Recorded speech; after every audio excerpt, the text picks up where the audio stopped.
Mysskin is very ரொம்ப ஒரு எமோஷ்னலான person. அவர் பிடிச்சிருந்தா அவ்வளவு கொண்டாடுவார். அண்டு அவரை செலிப்ரேட் பண்ணுறதுக்கு எந்த விதத்திலையும் குறைவில்லாத ஒரு படம் தான் கொட்டுக்காளி. Vinod is a very very very special film maker. இந்த ஜெனரேஷனுடைய இன்னைக்கு இருக்கிற யங் ஜெனரேஷனுடைய தமிழ் சினிமாவின் அடையாளமாக இன்டர்நேஷ்னல் லெவலில் இருக்கிற ஒரு film maker. There are other film makers also. ஆனால் வந்து வினோத்துக்கு ஒரு அட்வான்டேஜ் என்னன்னா, வினோத்தோட ப்ரெசன்ஸ் வந்து மெயின் ஸ்ட்ரீம்லையும் இருக்கு, மெயின் ஸ்ட்ரீம்லையும் தெரியுது. அதுக்கு காரணம் இந்த ப்ரொடக்ஷன் ஹவுஸ், சிவகார்த்திகேயனுடைய சப்போர்ட் அண்ட் சூரி மாதிரி ஒரு மெயின் ஸ்ட்ரீம் ஆக்டர். அவர் இன்னைக்கு கதை நாயகனாக இருக்கிறாரு, அது இல்லை. அது இல்லாமலுமே கூட அவர் ஒரு mainstream actor, popular actor. அவர் இந்த மாதிரியான ஒரு படத்துக்குள்ள இருக்கணும்னு விரும்பி வர்றது வினோத்துக்கு ஒரு பலமாகவும் அதே நேரத்தில் சவாலாகவும் இருந்து கொஞ்சம் கதை பண்ணும்போதுன்னு நான் நினைக்கிறேன். பிகாஸ் இந்த மாதிரியான வாழ்க்கைக்கு மிக நெருக்கமான ஒரு படத்தை பண்ணும்போது வணிக ரீதியான அல்லது வியாபாரத்தில் இருக்கிற நடிகர்களோ தயாரிப்பாளர்களோ இருக்கும்போது அவங்களுக்கான சில தேவைகள் இருக்கும், அந்த டிமாண்ட்ஸ் இருக்கும். அதையும் மனசில் வச்சுக்கிட்டு தனக்கு நெருக்கமான ஒரு படத்தையும் பண்ணுறது வந்து பெரிய சேலஞ்ச். வினோத் 2 படம் பண்ணியிருக்காரு.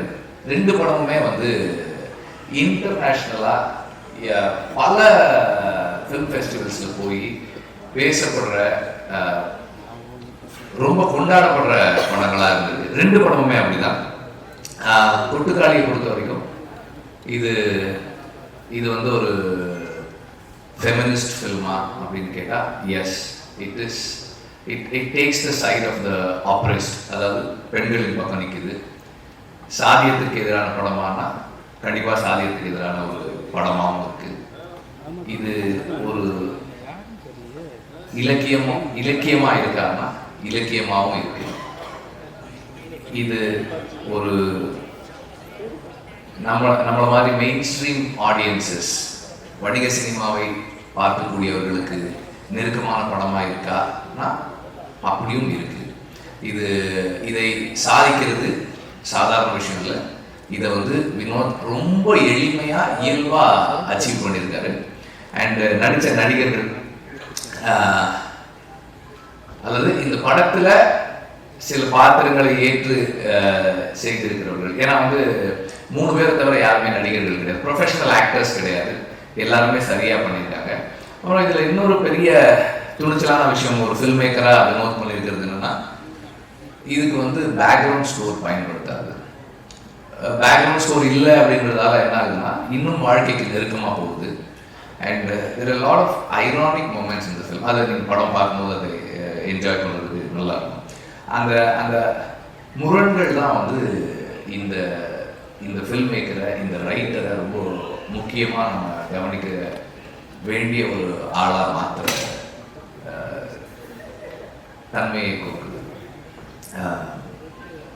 சூரி அண்ட் மற்ற நடிகர்கள், பிரகதீஸ்வர் நடிச்சிருக்காரு, நிறைய எல்லா நடிகர்களுமே வந்து அந்தந்த பாத்திரங்களாகவே இருக்காங்க. யாருமே வந்து அதிகமாக போகலை, கம்மியாக வரலை.